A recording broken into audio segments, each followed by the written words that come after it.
About 15 months ago, because of the pandemic, we had to go to only digital worship. But now I preach both a digital service and physical services, and it's highlighted for me the different way I experience that. When I'm preaching in this pulpit in a live service, the togetherness of people gathered, it creates a collective effervescence, and I start to get kind of jacked up, and I begin to become more animated, and I raise my voice, and I get so excited about the gospel, particularly in a live service. The gospel, it's about love and hope and joy and suffering and sacrifice and faith. I get really excited and I start moving my arms around, and then I start looking like those airport workers that are parking 747s, and I'm making all these motions. It's fun. I love that type of preaching. It's not theatrics. It's joy. But the digital service, it creates a different effect. I'm standing in the same pulpit, but there's something far more intimate about a digital service. I'm just talking, and I'm trying to talk to you, still conveying the gospel, and that gets me excited, but I don't need to raise my voice. You can hear me perfectly. I don't need to make large motions with my hands or my bodies, because you're not 100 yards away in a sanctuary. We're together here. I think I become a little more reflective. And so this very short parable, it seems so evocative to me. This short parable, the kingdom of heaven is like a treasure hidden in a field, which someone found and hid.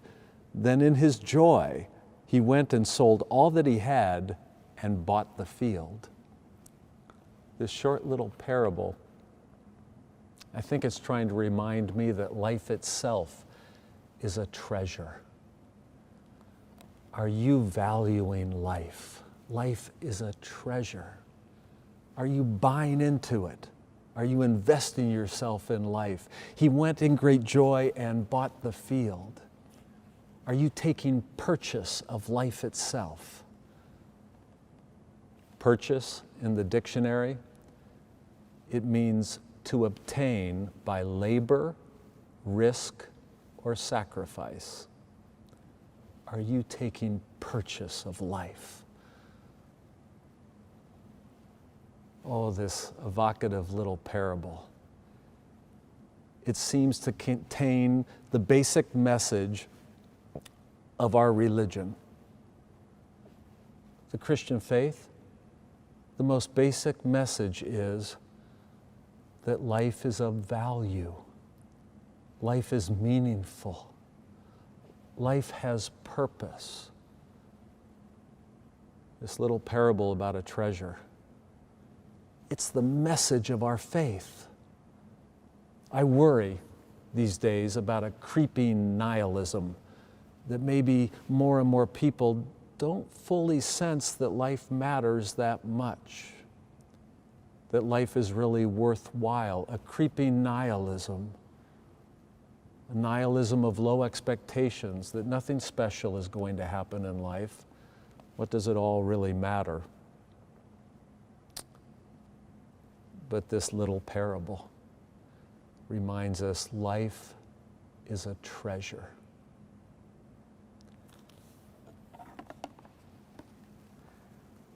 The kingdom of heaven is like a treasure hidden in a field, which someone found and hid, and then in joy sold all they had and bought the field.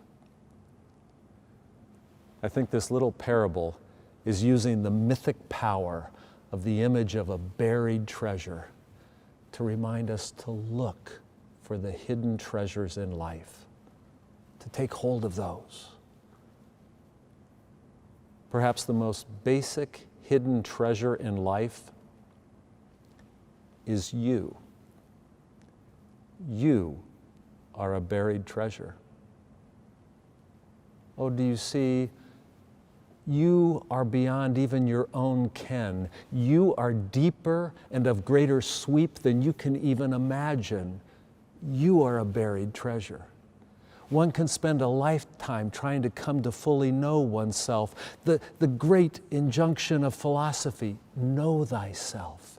It's because you are so deep and ultimately unfathomable that you can spend a lifetime plumbing your own depths.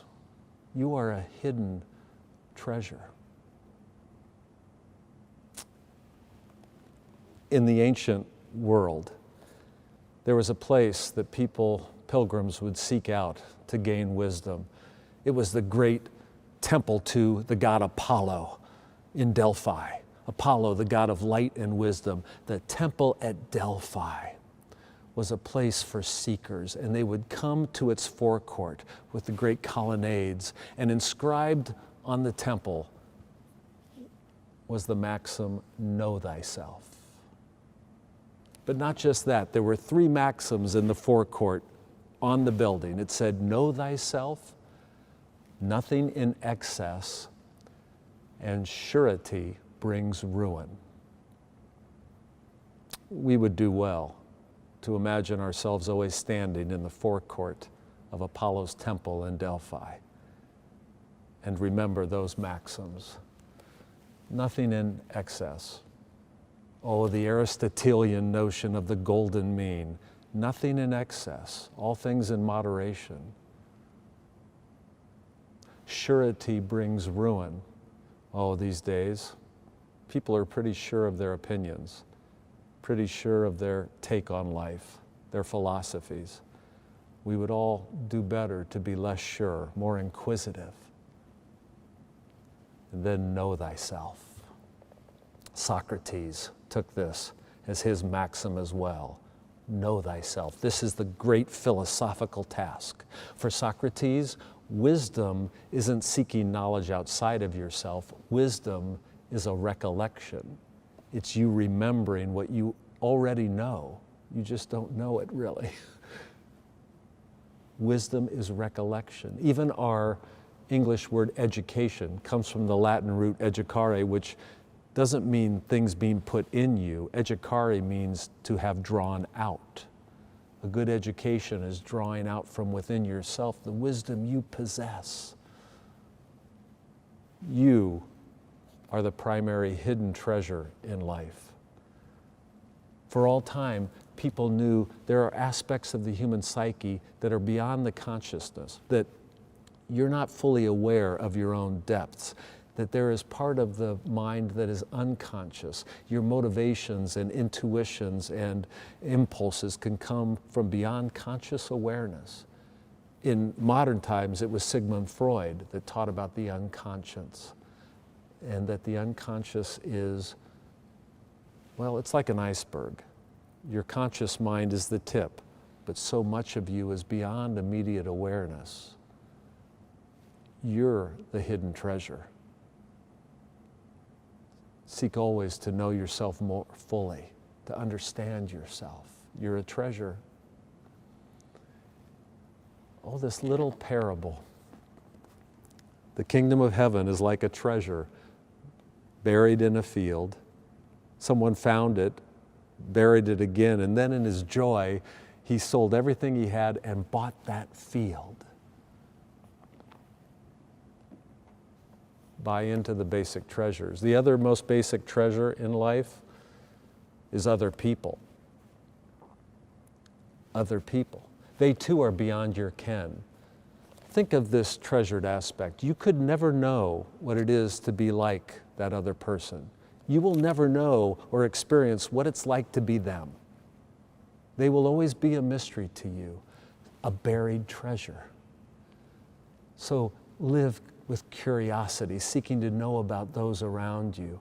You could never grasp them, but seek to discover that treasure. Because you don't know what it's like to be another person, you are constantly theorizing about their behavior. Oh, you'll form some interpretation about why they just did what they did. Here would be a wonderful way to treasure people. Try to give the best interpretation to someone's actions. Now, we do that with friends. We do that quite commonly. But we really should do it with everyone. First, to give the best interpretation of their actions. So like when someone doesn't show up at a party that they told you they would come, you could jump to an interpretation that they don't really care about you, or they're not thinking of others. Or you could give it a more kindly interpretation, that maybe they're a little overwhelmed right now and needed some time alone. You always have to theorize about other people's actions. Try giving it the best interpretation. People usually have reasons for the ways they're acting. This little parable. The kingdom of heaven is like a treasure hidden in a field. A person finds it, buries it again, and then in joy goes and sells everything he has and buys the field. It's reminding me of the treasure that we have in our religion itself. Christianity is a treasure, but it can be a hidden treasure. It's of such depth and complexity. It can be a buried treasure. Don't ever forget the depth and the nuances that is in the historic faith. We're too quick to try to sum it up easily, but it's a buried treasure. You know, Carl Jung, the great Swiss psychiatrist, he thought that American religion was making a massive mistake. That American religion was falling into a dichotomy between people that were fundamentalists or wildly liberal, and that they both missed the depth of religion. You see, Carl Jung thought that religion speaks in symbols. And it's symbols that move the human psyche. In Jungian psychology, that's the only thing that could really transform you is symbols. It's the language of depth of the psyche. But that both fundamentalists and people wildly liberal lose track of the symbols. They get overly literal. So the fundamentalists just take the Bible and the religion on its literal plain level. And the liberals, they don't understand it's about symbols either, that they believe you have to unpack religion for a meaning that is basically philosophical or rational. Carl Jung thought religion is about symbolism, and that's deep and complex. It's a treasure. Paul Tillich, the great German theologian, thought that we were confusing language about religion, that we try to look for its plain, rational, or scientific meaning, but that religion doesn't use that type of language at all, that it's about symbolism. He took the one sentence, God has sent his Son, and he said both fundamentalists and liberals get so overly literal with a sentence like that, but it would become absurd if you took it on its plain level. God has sent his Son, has. That means, that speaks to our temporality, a time in the past, but there is no temporality like that for the eternal God. God has sent. Sent meaning sending from one realm to another, but God is infinite. It makes no sense to talk about God sending something from one place to another. His Son and God, those words in that sentence refer to substances, different substances, but God is not a substance. The sentence makes no sense unless you understand it is symbolic, and it's symbols that connect us to a dimension beyond ourselves. There are many levels to reality. Scientific and rational language speaks to certain levels of reality, but religion is about symbolism. God has sent his Son, connects what our role is in the universe to something greater beyond ourselves. It's a symbol.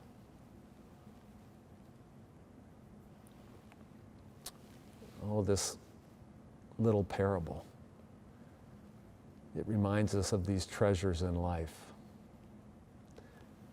And I want you to remember that you aren't just a person, you are a symbol as well. A symbol of God's love. a symbol of the potential in this universe. Oh, this little parable.